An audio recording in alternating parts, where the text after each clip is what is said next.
በደራሲ ኃይሉ ጸጋዬ ተጽፎ በአርቲስት ተስፉ ብርሃኔ የተዘጋጀው ከራስ በላይ ራስ የተሰኘው ኮሜዲ ቲያትር በኪነ ጥበብ ውስጥ ደማቅ አሻራቸውን ያሳረፉ አንጋፋ ከያንያንን በክብር እንግድነት በመጋበዝ በደማቅ ስነ ስርዓት ግንቦት 4 2007 ዓ.ም በሀገር ፍቅር ቲያትር ቤት ተመረቀ።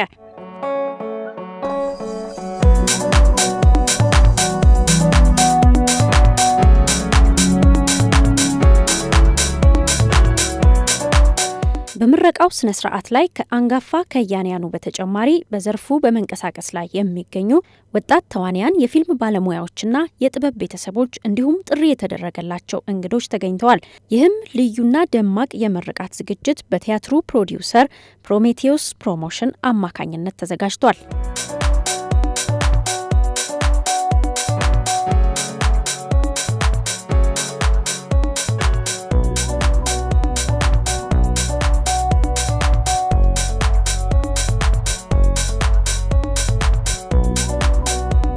ቲያትር ትንሽ ወጪውም ከበድ ስለሚል ብዙ ጊዜ የሚደረገው ተመልካች በገንዘብ ይገባል። ከዛ በኋላ ብዙም እንግዳም እንደዚህ እንደኛ እንዲህ በደማቅ ሁኔታ እንግዶች ተጠርተው ኦር ደግሞ በሙያው ላይ ያሉ ሰዎች ቦታው ላይ ተጠርተው ሳይሆን ከሙያው ጋር ማይገናኙ ዘፋኞችም ሊሆኑ ይችላሉ ወይ ሌሎች የማስታወቂያ ባለሙያዎች በተገኙበት ነው ማለት ሲመረቅ የነበረው በአብዛኛው።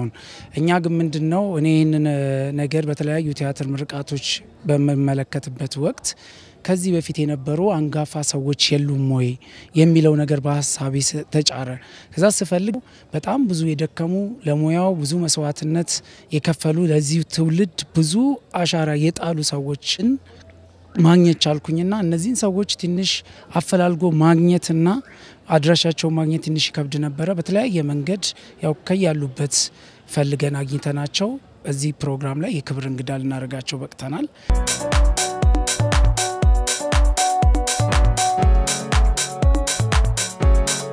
በምርቃት ስነ ስርዓቱ ዕለት በትወናና በተለያዩ የጥበብ ዘርፎች በቲያትር ቤቱ ለረጅም ዓመታት ያገለገሉ ባለውለታዎች ተገኝተው ለኪነ ጥበብ ያበረከቱትን አስተዋጽኦ በማስታወስ ምስጋናና ስጦታም ተበርክቶላቸዋል።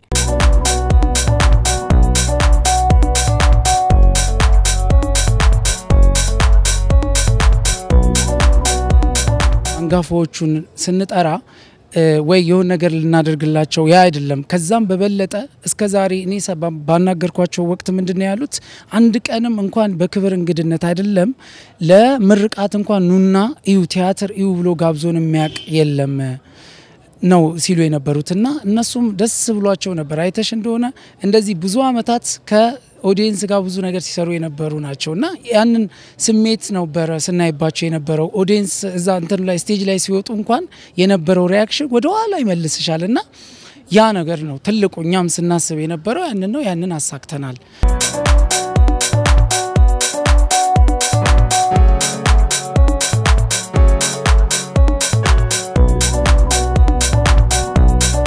ቲያትሩ 4 ገጸ ባህሪያትን ይዞ 1 ሰዓት ከ50 ያህል የቆይታ ጊዜ ሲኖረው ገጸ ባህሪያቱ የተለያየ አመለካከትና እድሜ እንዲሁም የተለያየ ህልምና ምኞትን የሰነቁ ሲሆን ወደ መግባባት ለመምጣት ሲታገሉም በቲያትሩ እንመለከታለን። ለመሆኑ የቲያትሩ ዘውግ ምንድነው ስንል ደራሲውን ጠይቀን ነበር።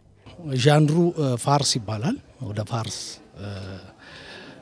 በጣም የሚያዘነብል ነው። ስለዚህ ፋርስ ምንድነው መሰለሽ በባህሪው ሳቅ ለኦዲየንስ መፍጠር ነው ስራው፣ ተግባሩ ይሄ ነው። ስለቲም ብዙ የምትጠይቂበት ነገር አይደለም። ዋናው ዓላማው to create boisterous laughter among the audience ነው የሚለው የስራው ራሱ አይሹ create boisterous laughter እና ያን ያህል ራሱ ተመልካቹ ከዚህ ውስጥ መልእክት የሚያገኝ ከሆነ ይውሰደው እንጂ ዓላማው መልእክት ትልቅ መልእክት ለማስተላለፍ አይደለም፣ ለማዝናናት ለማሳቅ ነው የሚሰራው። እኔ ወንድሜን ጸባይ መቻጣውት ከልጅነቱ ጀምሮ መጽሐፈ ቅርቃርን ያነበበው መቻጣውት ምንም ማረጋ አይቻልም። እንግዲህ እንከን የለሽ ያለሽ አማራጭ መውለድ ብቻ በቃ ወለጆ ምን ይደረጋል እንግዲህ ወለጆ የኔ ቆንጆ ልጅ እንደውም እኮ ጥሩ ነው። ታዲያስ በተለይ ደግሞ የመጀመሪያዋ ሴት ሆነሽ ገዳም ናት አሉ። ታዲያስ ምንድነው የሚባለው ከነተረቱ በሴት የመከረ ከእግዚአብሔር የመከረ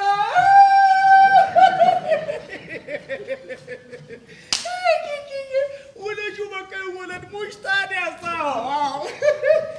አቁመሽ ስታጫውቻ ትራሱ ይኸው እቴቴው ባለ ዲምፕል ነች እሺ እኔ ቆንጆ ይኸው ድክ ስትልጸይ ያሻት እንዳትወድቅ አለ አለወተነሻታ ወይኔ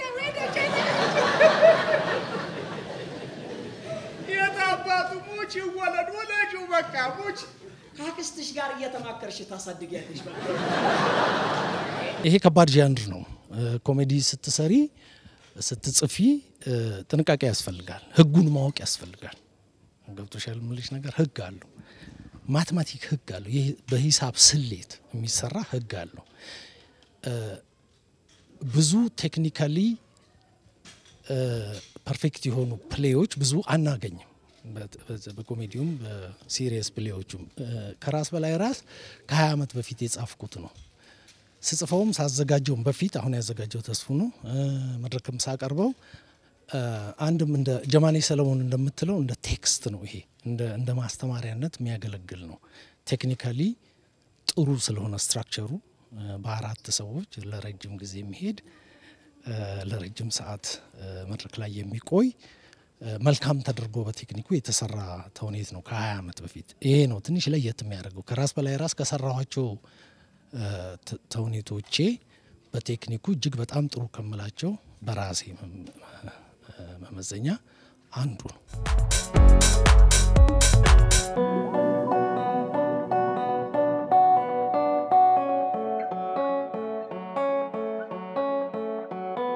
የፊልም ስራ በተበራከተበትና የቲያትር ሙያ በመጠኑም ቢሆን በተቀዛቀዘበት በዚህ ወቅት ቲያትሩን አዘጋጅቶ ለእይታ ለማብቃት በርካታ ውጣ ውረዶችን እንዳሳለፉ የቲያትሩ ፕሮዲዩሰሮችና አዘጋጆች ቢገልጹም ስራው በብዙ ባለሙያዎች ጥረት ለዚህ ደረጃ መብቃቱንም ጠቁመዋል።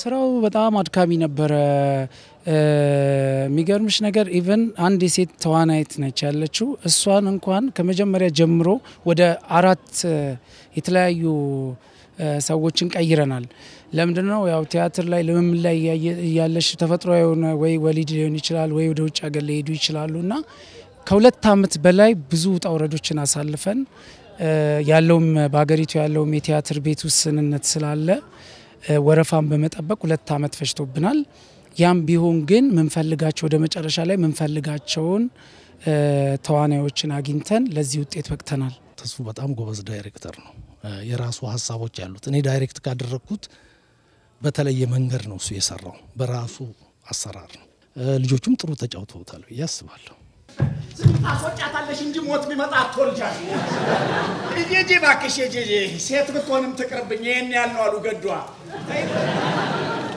ምን ነው ኪኪዬ ምን ነው እዚህ ከሰፈራችን በታች ያሉት አቶ ወርገጤን ታውቂያቸዋለሽ የ4 ሴት ልጆች አባት ናቸው ድሮም ጥበቃ ነበሩ አሁንም ያው ጥበቃ ናቸው ምን የተለወጠ ነገር አለ እስቲ